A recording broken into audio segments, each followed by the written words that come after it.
अस्सलामु अलैकुम वरहमतुल्लाहि वबरकातुहू।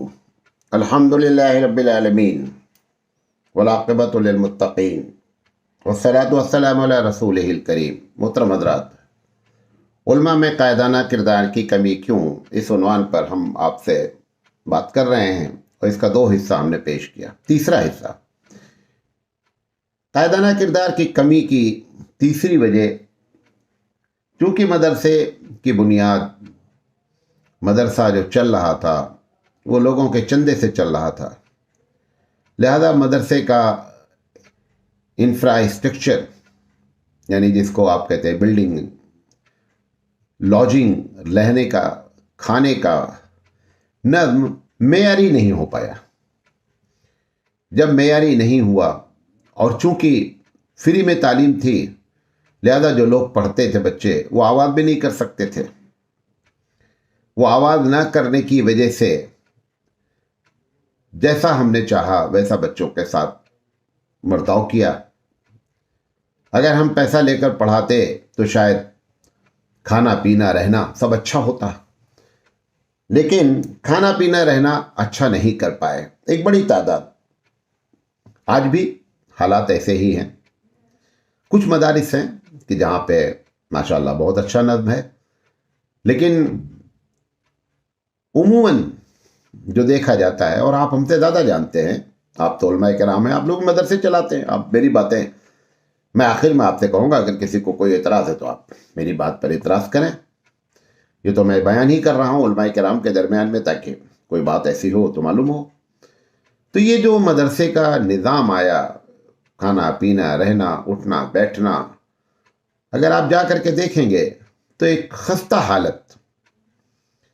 मैं एक मदरसे में गया और देखा कि सर्दी का ज़माना था, तो बच्चे लिहाफ ओढ़ने के बजाय, लिहाफ था ही नहीं, जो धान का पुआल होता है उसी पुआल के अंदर घुस घुस करके सोए हुए थे। फिर बहरहाल मैंने मदरसे उनका मसले को उसको हल किया अल्हम्दुलिल्लाह। बहरहाल लेकिन ये हालत है।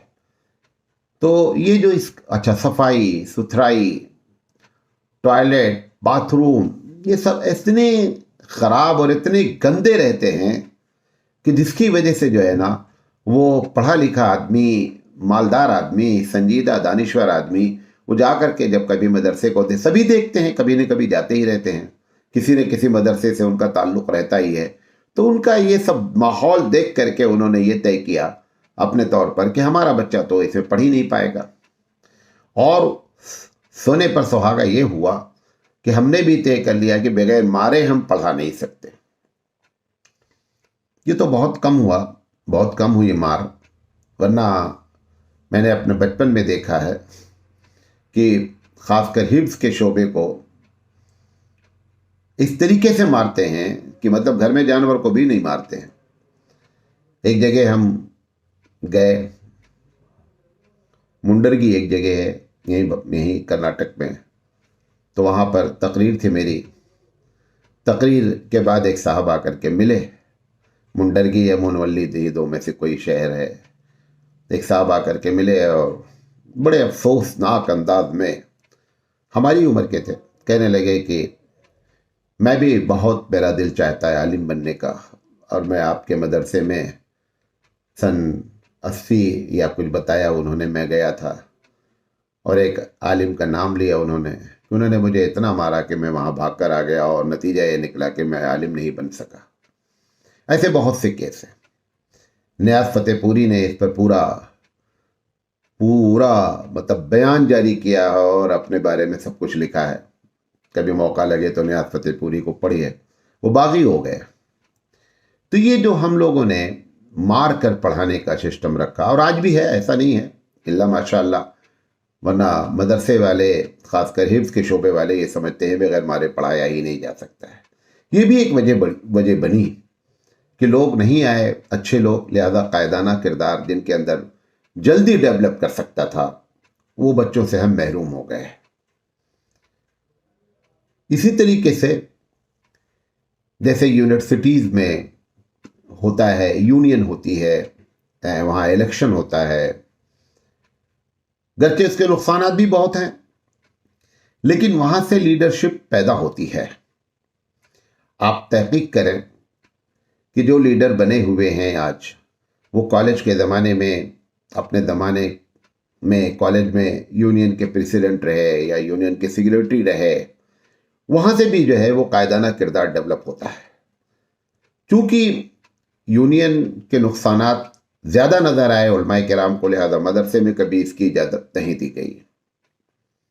बाद मदरसे ऐसे हैं कि जहाँ पे कुछ थोड़ा मोड़ा, जैसे मैं अपने मदरसे में बच्चों की जो अंजुमन का सदर, सेक्रेटरी, नायब सेक्रेटरी, नायब सदर, ख़जांची, ट्रेजर जिसे आप कहते हैं, इन सब का जब मामला आता है तो मैं ये कहता हूँ कि असतज़ा नाम चुन लें, लेकिन इनका इलेक्शन कराया जाए।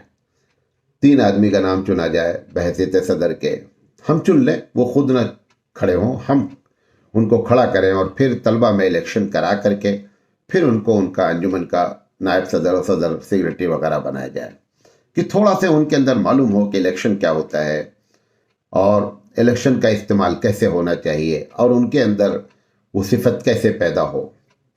तो मैं अपने मदरसे में इस बात की कोशिश करता हूँ, और इसी तरीके से और भी कुछ मदारिस हैं जिनके अंदर इस बात, वहीं से मैंने सीखा है।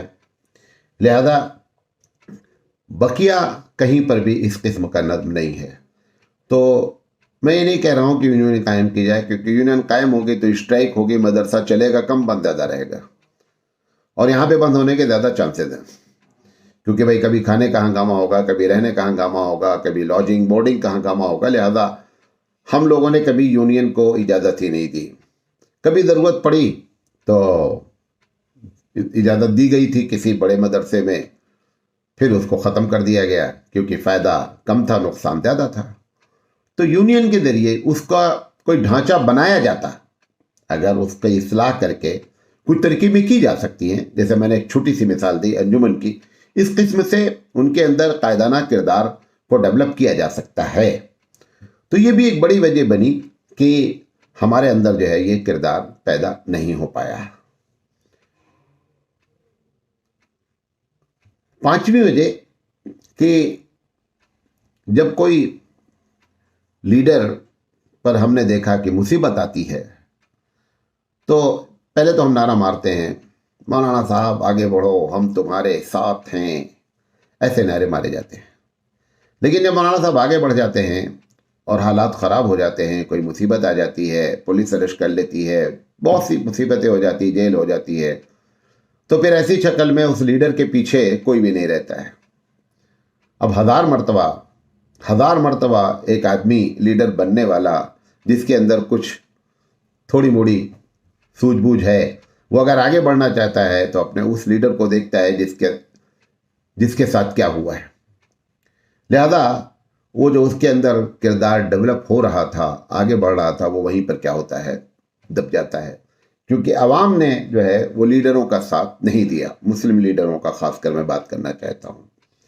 ये भी एक बड़ी वजह हुई कि हमारे उलमा में ये किरदार पैदा नहीं हो सका। एक और बात हुई कि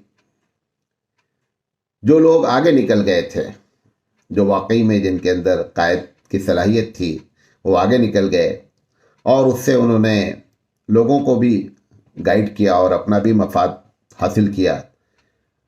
अगर उन्होंने देखा कि कोई नीचे से उठने वाला है, कोई नौजवान आगे बढ़ रहा है और उसके अंदर ये सिफत है कि कहीं ऐसा ना हो कि छा जाए, तो हम बड़े लोगों ने नीचे वालों को आगे नहीं आने दिया और हमने उनकी टांग घसीट दी। टांग घसीटने की वजह से, जैसे आपके भारत में एक मिसाल देना चाहता हूं, कांग्रेस ने यह काम किया कि किसी भी अच्छे आदमी को आगे बढ़ने नहीं दिया। नतीजा ये निकला कि कांग्रेस नाक की 3 पात हो गई। कांग्रेस की कोई हैसियत नजर नहीं आ रही। ऐसा लग रहा है कि सदर भी जो है वो पार्टी से इस्तीफा दे देगा और इस्तीफा देता रहता है। पिछले 4-5 साल में आप देख रहे हैं कि कांग्रेस को सदर नहीं मिल रहा है। वजह क्या है? वजह यही हुई है, यही वजह हुई कि किसी को आगे नहीं बढ़ने दिया गया। और ये हमारे अंदर भी हुआ कि नीचे जो छोटे उलमा थे, हम बड़े लोगों ने उनको आगे नहीं बढ़ने दिया। नतीजा ये निकला कि कायदाना किरदार जो पैदा होना चाहिए था वो नहीं हो सका। इंशाल्लाह ज़िंदगी रही तो इसका आखिरी पार्ट पेश करेंगे कि कायदाना किरदार कैसे पैदा किया जाए। वाखिर दावाना अनिल हम्दुलिल्लाहि रब्बिल आलमीन।